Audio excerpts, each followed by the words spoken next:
In this video, we're going to be looking at the Eight of Pentacles, and we'll start out with the Waite card. On this card, you have someone sitting on a bench and they are making a pentacle. They're working. They're using a hammer. A hammer represents power, force, strength, but it's not very accurate. So I was watching a video earlier from Bronia K, and she was talking about a hammer and how it relates to the tarot community, because tarot is a tool and you can use tarot like a hammer, or you could use it in a more accurate way. So if we notice this person, they're using a chisel. So that chisel helps them focus that energy to be more effective, to be more detail oriented, and they just get better results. So I think that when we are serious about the things that we're doing, we need the proper tools and we need to use those tools correctly. So check that video out. I'll put it in the description. She does a great job of explaining that, and I think it's a really important video to watch. So this person also is away from the town in the background. That town in the background could represent distractions. It could represent, interruptions. So this person's able to concentrate. They're able to focus. And I know we can't always do that. Sometimes you're going to be in situations where it's just going to be crowded or chaotic, or there's going to be noise. And I think if we can find the opportunity to get away, that's important. And we'll talk about that a little bit more later. Now, this person takes pride in what they're doing. They have the pentacles up on the tree. And I think that's okay. I think it's okay to have some sort of appreciation for your accomplishments and for your creations. Now, there's a sense of past, present, and future here. So even though they have those things in the past, they're presently working on something, and they have that pentacle on the ground, which represents future resources. So we do need materials to work with. Now, a lot of times those materials that we start out with, they can be vastly different from the product, and they can look different. They can have a different function, but it just depends on your creative ability. I think that this card really does focus more on the individual's creative ability, more so than the Three of Pentacles. The Three of Pentacles really focused on teamwork, and the Pentacles were already created. So it was just a different level of work. Now, individual innovation, I think it can be something that we can really get a lot of, I guess you could say, pleasure, but I don't know if that's the right word. You can get a lot of joy in the things that you do. They can become rhythmic. They can become something where you do it as a second nature, and it becomes almost a meditative thing. And I find that there are certain things in life that I do where I'm not really putting a lot of thought in it, but I just enjoy the process. And I think that's, if you can find stuff like that, I think it does help just day to day to have those things to look forward to. So we're going to move on here. We're going to shift and look at the Tabula Mundi to look at the astrology behind this card, because it does help explain a lot. And this card is the sun in Virgo. So that means that the sun's energy is enhancing the characteristics of Virgo. Virgo is very much, like I said, detail oriented, very much analytical. It is focused, able to organize and be systematic. And that's good, but that's also something that can be difficult if you're hyper focused, because at the same time, being hyper focused can cause some drawbacks, some burnout. If we look at the Tarot of Stars Eternal, Libra T, we look at that, we can see that on one side you have a very barren and scorched landscape, and then on the other side of the card you have a very green and lush type of environment. So the sun's energy can provide power, it can provide life, but it can also be very harsh if you don't have those boundaries set up. You can see that the card is kind of divided in half and you have that boundary. So you need that. You need to have a time to realize that, hey, I have to take care of myself as well. Now, I mentioned that in the Seven of Pentacles, but it also applies here in the Eight of Pentacles. Now, this card is related to the Hermit. So the Hermit card is also about getting away. So we have that idea of getting away to focus on this and to really take it seriously. But at the bottom of the card, it says Prudence, and it has these eggs. And that means that this person really cares about what they're doing. They care about it, and those eggs are in one basket. So it's important that they get things right, because there may be people depending on it. If you're a doctor, there's people depending on your skills. Even if you're a tarot reader, like was said in the video by Bronia K, people are depending on those skills, and they can be very helpful if done correctly, or harmful if not. So those are some important things to think about when it comes to the astrology. I think that in a reading, this card really does focus our attention on the things in our lives that if we like doing them, we can enhance those things and use them to make our lives better, make the lives of other people better. So we're going to shift gears here, and we're going to talk about the mythology associated with this card. And we'll start out by talking about this card right here on the 78 Tarot Elemental. And you have someone that is weaving. And weaving has a lot of the qualities I was talking about earlier, patience. If you look at this person, they have a vine growing up their leg and they didn't even notice. So they are very much focused, but it requires a lot of knowledge of patterns and different skills. And it also can be one of those things where once you have the things down, the patterns down, it becomes very rhythmic and soothing and almost meditative and relaxing. So that is a very good skill. It's a very good way to be creative. I think you can create so many different things when you're weaving. I've seen some really interesting things that people can do. I'm not able to weave, but I really do appreciate that whole process. And I've done a few things here and there, but very simple stuff. And it's related to mythology. So it comes from the spider. Spiders make their webs, of course, and spiders have 8 legs. So 8 is associated with weaving on that level. But it's also connected to a couple of goddesses. So you have Athena, who would weave, and Circe. So I recently read the book Circe by Madeline Miller, and it's really good. I love the character arc. I love how she goes from a certain situation that looks very, I guess, dismal, and then you see her have that patience. You see her working on her craft throughout the story. And that's one of the things I really liked about it, was to see her develop and to see her overcome those challenges, and to really, at the end, see how powerful she was and what she did with her life. That was really a good read. I highly recommend that one. So the other thing is the moon. The moon has 8 cycles. So we have 8 with the spider, 8 with the moon. And the moon cycles are something that we can also focus on when we're thinking about developing skills. A lot of things that we do, we can do them in accordance with the cycles of the moon to really enhance the things that we're trying to do in our lives. And the moon is associated with the goddess Isis. So we have another goddess there. So more mythology connected to it. And I love on the Star Tarot how it incorporates both of those things, the spider web in the back, and you have the moon cycle in the front. This is a great deck that has a lot of deep meaning to it. And I really love it. I really highly recommend this one as well. And I just love how it fuses that mythology in without even showing the gods and goddesses on it. You can get that history behind it from this. All right, so let's continue here with a bit of numerology. Now, usually I don't get too deep into numerology, but I do want to point out a few things here about the number 8. So with the number 8, it's divisible by the number 1, the number 2, and the number 4. So the number 1, if we look at the quantum tarot, right, the number 1 is pretty much the beginning, or a source, or the monad, or just no thing. So it's the starting point, everything.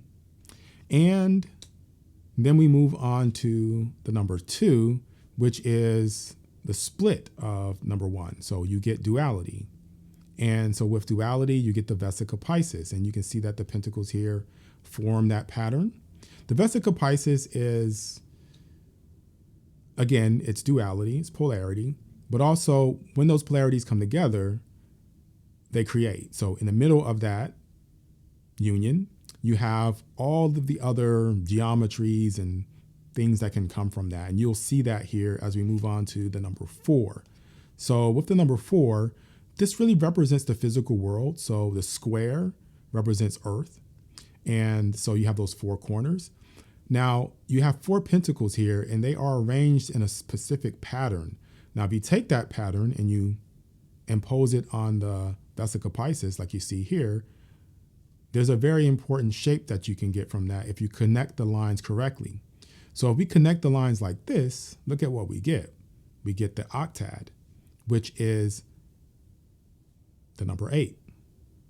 I find that really interesting because we see right there that whole transition from oneness to duality to the earth realm to completion and balance. Now, balance is important, completion is important, and we'll talk about that in just a moment. But for now, we're going to go ahead and switch things up, and we're going to talk about some geology or some science and connect that to this. We have 2 decks that I want to look at. We have the Science Tarot and we have the Tarot of Physics. So on the Tarot of Physics, it kind of starts out by talking about planets. So planets, of course, they formed by coalescing. You had all of this matter that was just scattered around, and it formed into these planets. And it looks very different from what we have now. So what we have now, all of the creations that we have, all the things that we come up with as human beings, if you saw all of those particles just scattered around at the beginning, you wouldn't think that that would be something that would be, for example, you watching this YouTube video. Now, I mentioned before about the materials that we have and how they can look very different from the beginning until the end. And I think that this card really does place emphasis on that. So in a reading, you get this card. I think it's something that could spark your creative ability and to really say, hey, there's something around you that may not look like much, but it might have some potential to become something way better than what you think it is. So I find that card really interesting and really valuable. So the next thing here is from the Science Tarot, we have the idea of continental drift.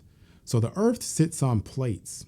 So the crust of the Earth, it kind of floats on the magma below it, and it just shifts around slowly, but things happen because of that. Now, you may not notice these things, but some of the things you may. So for example, you might notice earthquakes or volcanoes, but you may not notice mountain formation because it takes place over such a long period of time. So there could be events in our life that could spur sudden creativity or sudden innovation.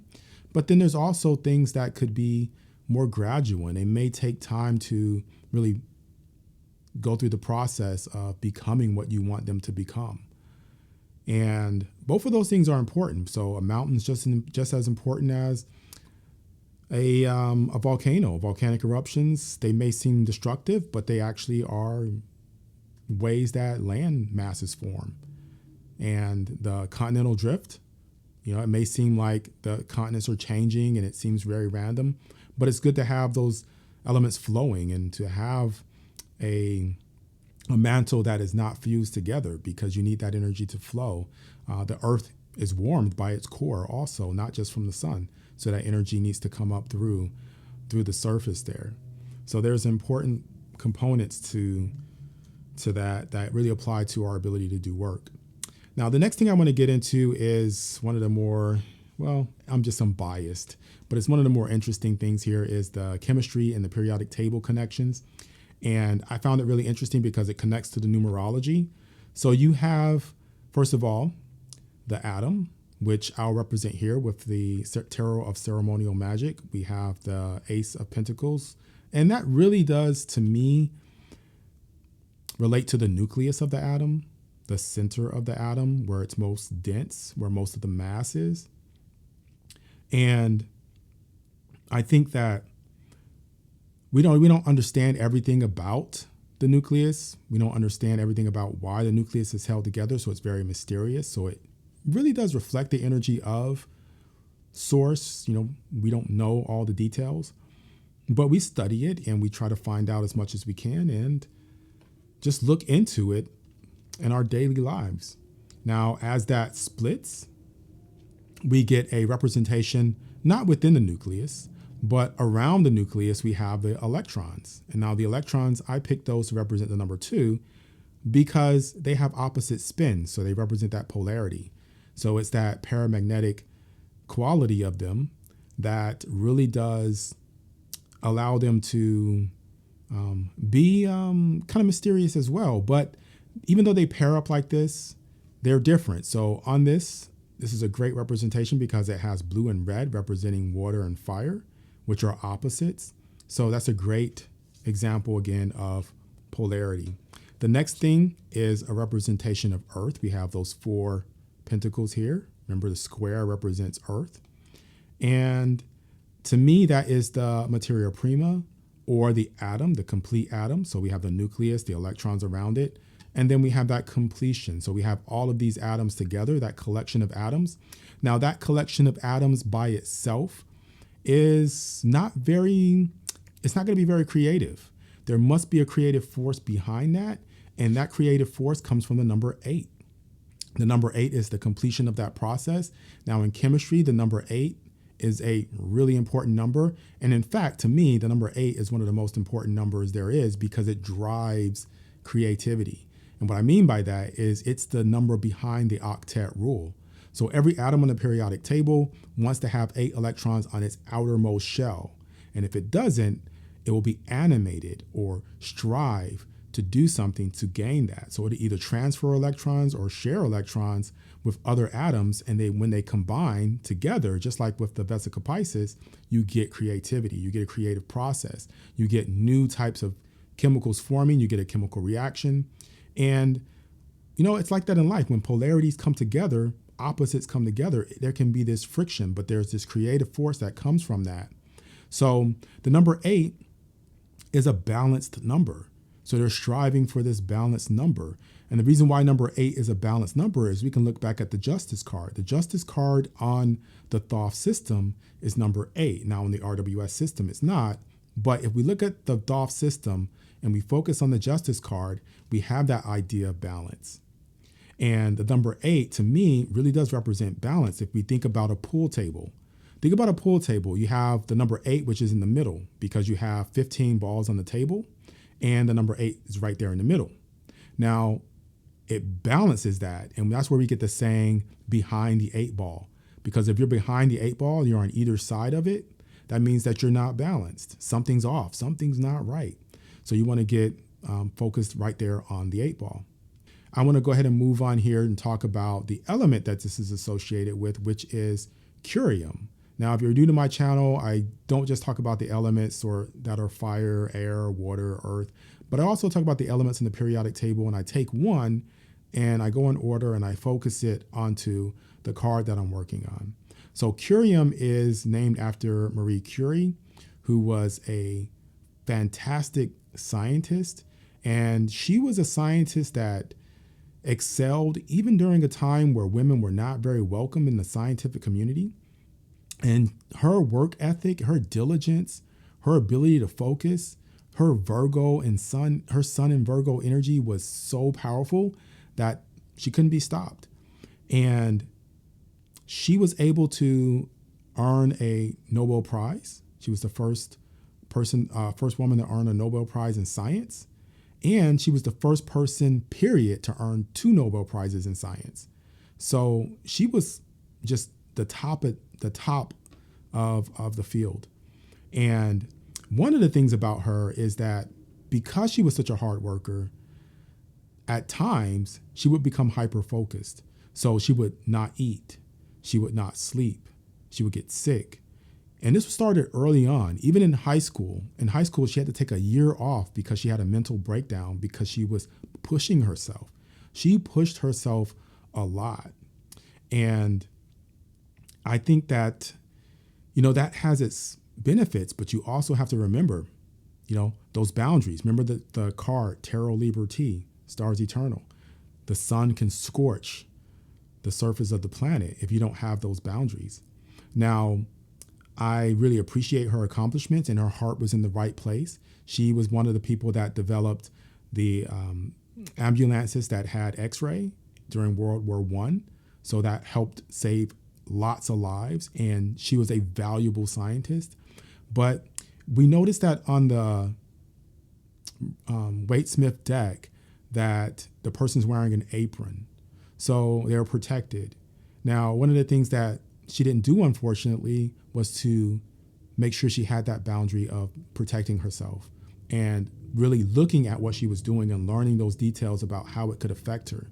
So she ended up exposing herself to large amounts of radiation because that was one of the things that she worked on, you know, polonium and radium and very much radioactive types of energy. And she didn't have the proper gear. So maybe she didn't know a lot of these things during the time, but ultimately that radiation exposure was what caused her to pass away.